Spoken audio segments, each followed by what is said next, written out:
Hello and welcome to the Hopecast with Rachael Flick. Rachel is a speaker, inspirational author, and an overcomer. As Rachel is walking through her own journey of grief, she's challenging others to persevere and overcome their own circumstances. Find out more at rachelflick.com. Here now is your host, Rachael Flick.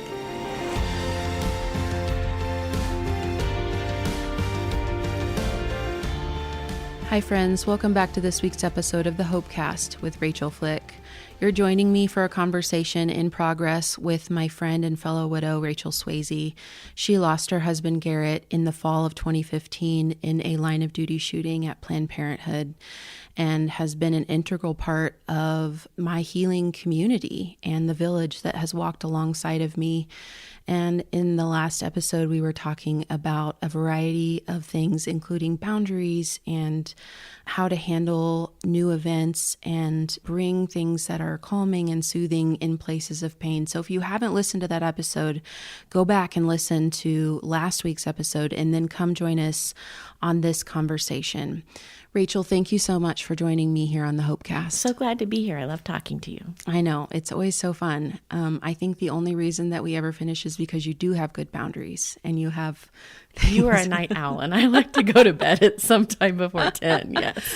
Yeah, it's true. Rachel has a sign on her wall that says, "Please leave by 9 p.m. Thank you." Yes.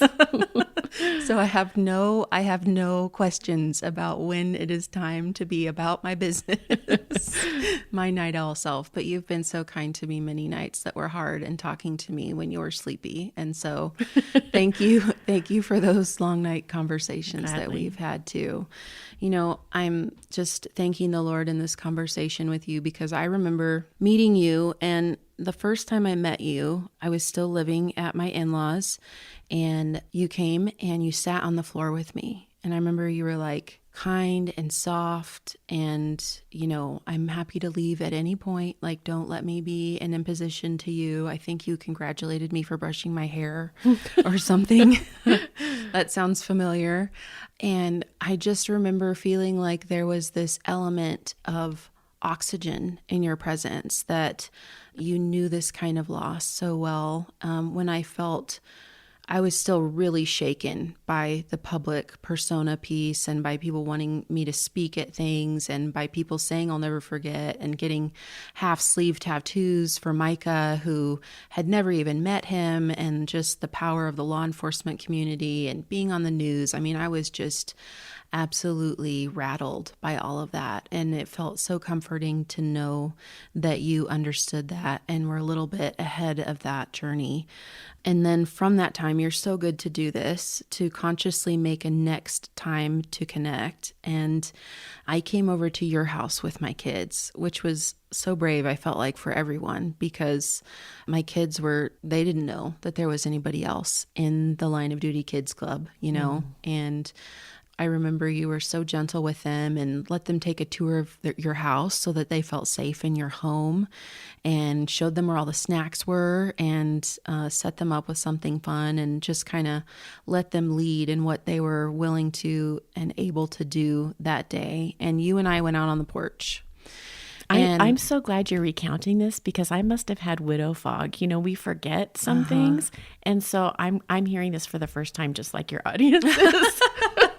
Well, I think it was just burnt into my memory because of how grateful and that feeling of more oxygen in the room when I'm with you. And girl, I had a list of questions for you. I mean, I was like, and I'm going to actually ask you some of those questions either here or in another episode, but how do I not fail at life? How do I not get stuck in an addiction?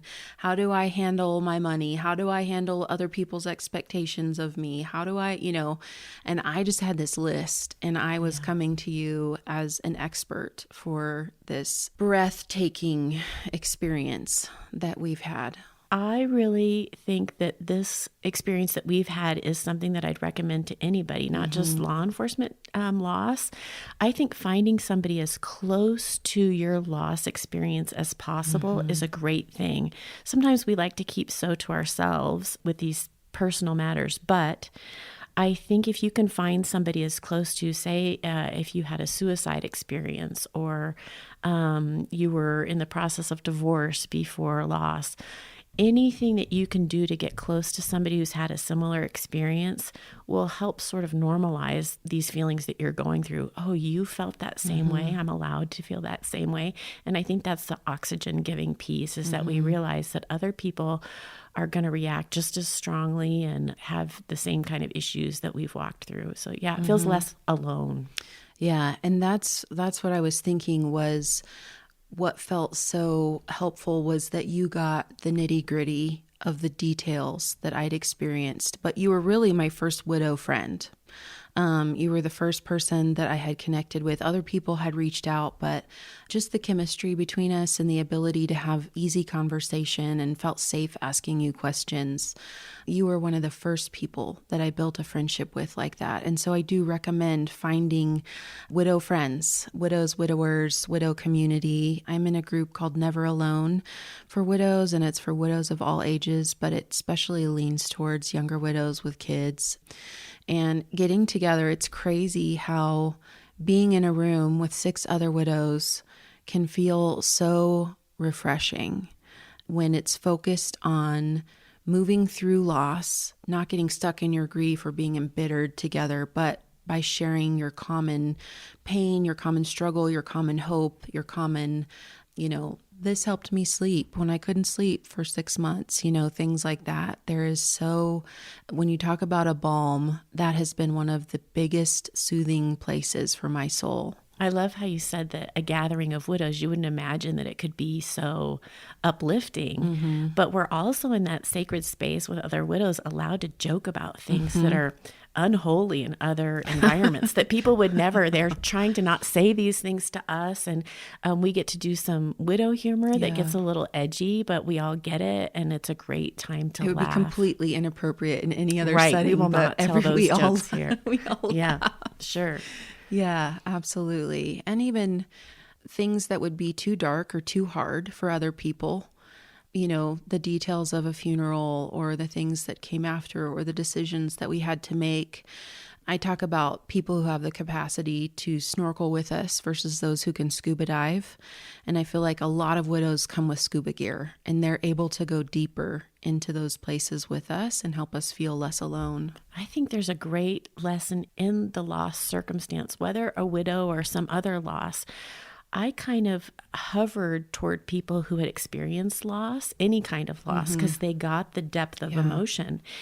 And I do think your conversations automatically go deeper. You aren't locked into just peripheral niceties. And there's some really great friendships that can be made by that.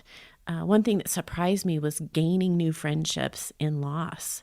I was expecting that I had my friend group really intact and my social support really intact. Some of those people were not able to show up in this grief because they were too hurt or they didn't know what to say. They had never done grief before.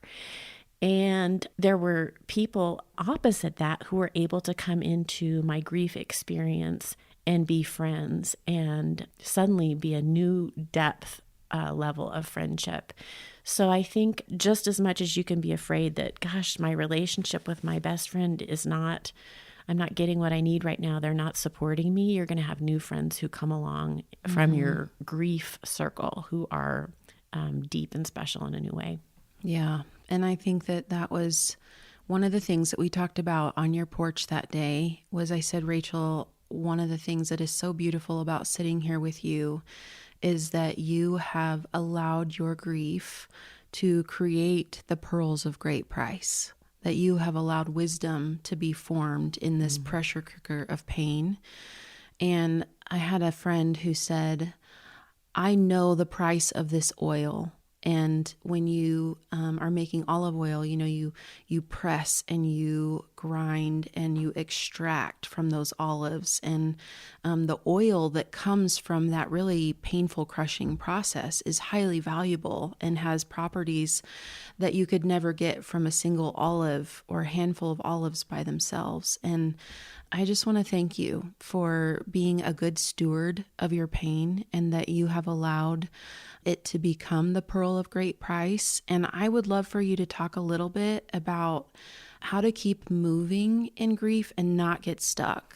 I do think that's what was kind of occurring to me as you were saying that. We can get stuck in our loss. There's a difference between never forget and memorializing somebody and actually feeling like you can't move on. Mm-hmm. So how do you balance remembering somebody, honoring somebody, missing somebody unendingly, but also move on? And I think just like you talked about really precious oil, you can have oil that goes rancid, that isn't well cared for, and that you just can get stuck. When I looked at my loss, I wondered, how am I going to do this? And so I gathered widow friends around me, and I saw that some of them were still very broken 10 years out, unable to move past it, unable to really think of much else, unable to have healthy relationships afterwards with their family, with themselves, hurting themselves with their choices, and that there were others who seemed to be thriving in spite of loss, with even fewer years under their belt. And so I had to kind of scratch my head. What has happened here? Why are some people surviving and some people are really struggling to get on? And I studied that. And what were some things that you noticed that went well and some that went poorly? Like if people were looking for positive ways to approach grief versus ways that are more likely to have them stay stuck in their pain in 5, 10, 15, 20 years down the road. I've had people really far out tell me it never gets better. And I would say here at 6 years that there are days when you have more sunshine than rain, that you get bigger breaths, bigger pauses between intense pain, that the times when you have that 9 or 10 out of 10 pain become further and further apart. I would not say to you that it has never gotten any better. That sounds so devoid of all hope. Right. And I've actually had people tell me it's gotten worse for them at 5 years or at 10 years. And that was scary to me. And so that's why I kind of wanted to study what's helping people do better. And I don't mean study academically. I just mean I want to look at their life and see what are they using as balms and as healing. I do think as a mom or as a single parent, unexpectedly, one thing that I've noticed is that if that single parent gets supported themselves for that first year, then their kids thrive. So the friends on the outer circle might think, how can I take care of the kids? How can I protect the kids' heart? How can I minister to the kids? Really, if you take care of the mom, her heart is for her kids. Her heart is for caring for her children. And if you can stabilize that mom, what those kids really need is one stable adult. What all kids need is one stable adult in their life.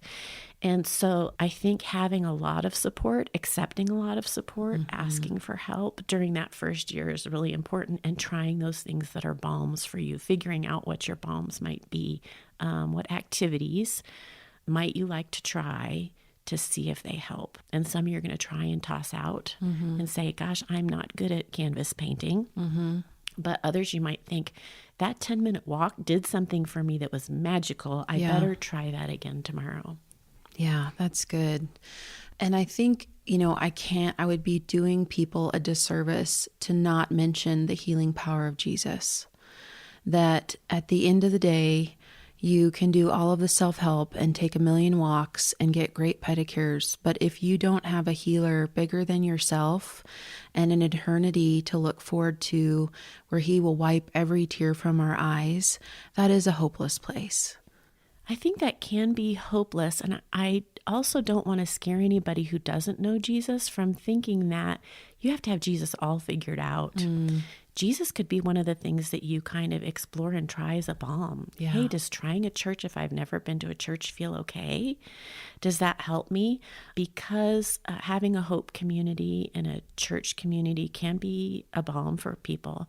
So if you don't have your religious life figured out, a lot of us don't. And it's really okay to we have big questions try out comfort for God when we lose. And I read a statistic that said 50% of widows leave the church in the first year. And so I'm obviously not saying that it's easy or that it's formulaic in any way, that relationship.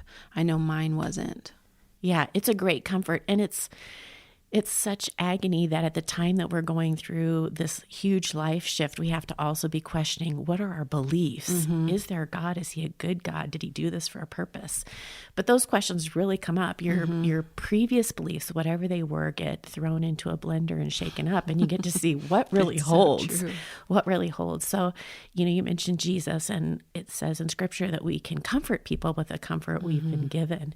And so I think that's so true of the, religious community, church community, and Jesus. Yeah, we can get comfort.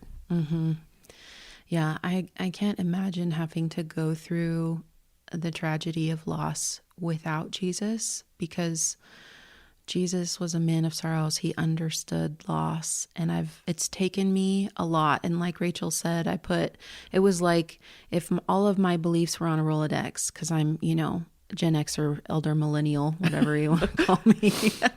And I remember Rolodexes, but it was like all of those cards just got thrown on the floor, and I had to pick each one up and look at it and evaluate to see if it went back into the organizing system. And there were a lot of things that I believed. For instance, if I obeyed God and followed him with a life that was according to the Bible, that he would protect my family, and I could pray Psalm 91 over Micah every day. He will hide you in the shadow of his wings, and that would keep Micah safe from harm. And so I really had to allow that to shake loose, that I could be good enough for God's protection, and that he had betrayed me somehow by allowing Micah to pass away. And it is not, I don't think, an all bad thing when our beliefs get shaken like that. If a lot of them we're unsure of at that time, if we get stripped down to the core and all we can think of is, Jesus loves me, this I know, for the Bible told me so. Super simple. Okay, I don't know the rest. Yeah. It's okay, because your brain in loss is not as able to hold major concepts sometimes and wrestle with these things, even while you need to wrestle with them. So I think having some of the basics that you're comfortable with, it's okay if some of the larger questions of the universe aren't answerable for you right now. Yeah, I had 3. I remember even sitting on the pier in Hanalei Bay in Kauai, and I was like, God is who he says he is. He is good, and he loves me, and my sheep hear my voice. Like those 3 things he would say to me over and over again. And that's all I could hear. And it's the only thing that I could handle, like no deep theological dives. Although my friend Corey has taken theology like by the book, man. She has read every C.S. Lewis, and that has been a balm to her heart, is to read about the theology of grief and where is God in our pain, so we're all going to handle that differently and embrace the way that you are walking through this in your grief path. And hopefully, I just saw Rachel do the reframe of, you might be looking at the problem of having your beliefs shaken really negatively, but that might be good, because in the end, what you're left holding should be stronger and more foundational than before, because the house on the rock stood firm, right? And so loss is so much like the storms came and the winds blew and beat down on us. And whatever is not nailed down is going to blow away. And I think you and I can probably both acknowledge like the reality of that. And even I'm thinking of like being unable to tolerate any superficial conversation whatsoever in the first at least 6 months, where I was like, I can't make nice, I can't do dad jokes, I can't play, this isn't funny. Like, and in all of that we have, I'm trying to synthesize this, and it's hard, and maybe that's wisdom, is not try to synthesize it, because there's so much about grief that's being left in the Jell-O cup. I hate Jell-O cups, guys. I don't know why we put fruit in Jell-O cups. This is such a poor choice. But when I think about being uncomfortable, I think about the squiggly Jell-O in the Jell-O cup with the mandarin oranges and the grape halves, and I'm just like, ooh, like it's maybe a sensory thing for me, but like to allow that mess and instability to just remain, and to let your life be messy and your hair be messy and your laundry be messy, and say, and yet I'm still here. I woke up this morning. I'm thinking about what you said about superficial conversations. That stuck with me, about how that was a really challenging point for you. And I remember just people asking me, how are you? that was like, wow, how am I going to tackle that? And you have my favorite answer. Tell everybody, hey, Rachel, how are you? Well, sometimes I just say pass. Pass. That's my favorite Rachel Swaseyism right there. But I did have a beloved friend write a list of great answers for me when I didn't really know how to handle that question. Are they asking like for the depth of my soul? Like they want it right here? Or because I'm not good. Are they like, asking for me to tell them I'm fine? Because Yeah. I'm also not that. So yeah, having somebody write a funny list of options, but one of the most helpful ones is pass, because it's just a way for people to enter into conversation with you. And let's get past that one and come back to what's the second question next. Yeah, I love that, because before you, I'd never heard anybody say that except for when I was in junior high, and it'd be like, I have an unspoken prayer request. I feel like that was the equivalent of pass. And, I think that would be funny to see if you bust that out. Unspoken.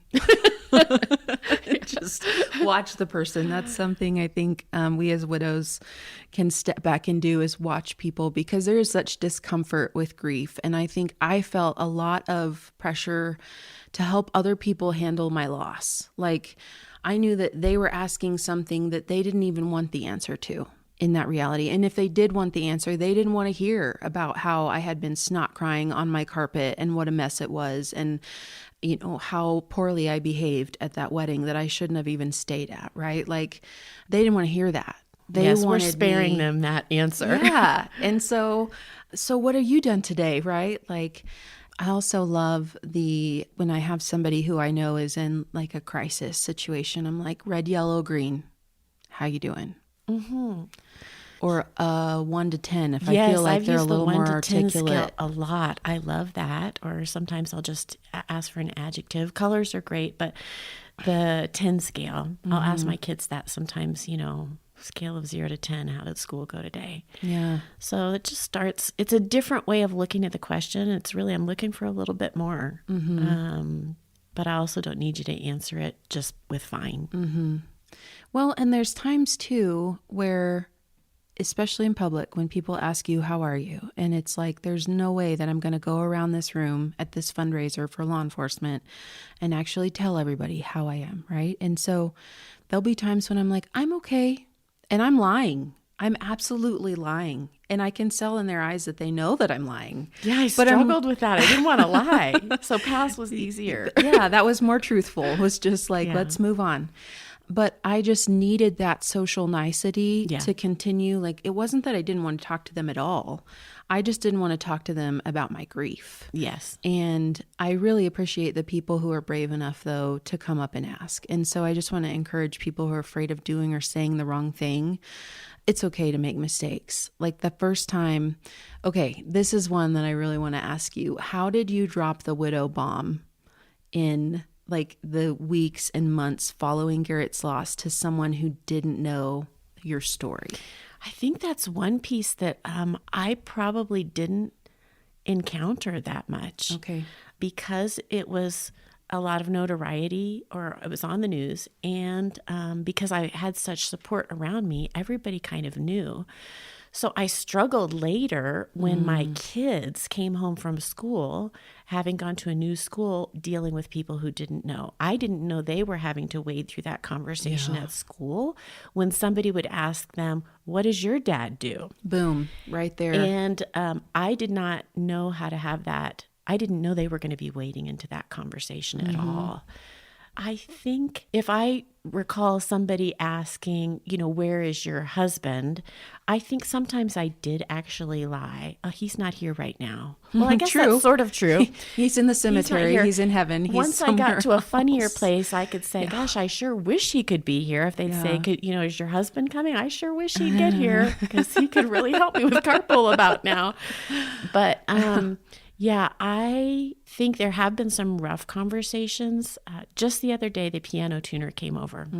He's been in my home tuning my piano 3 other times.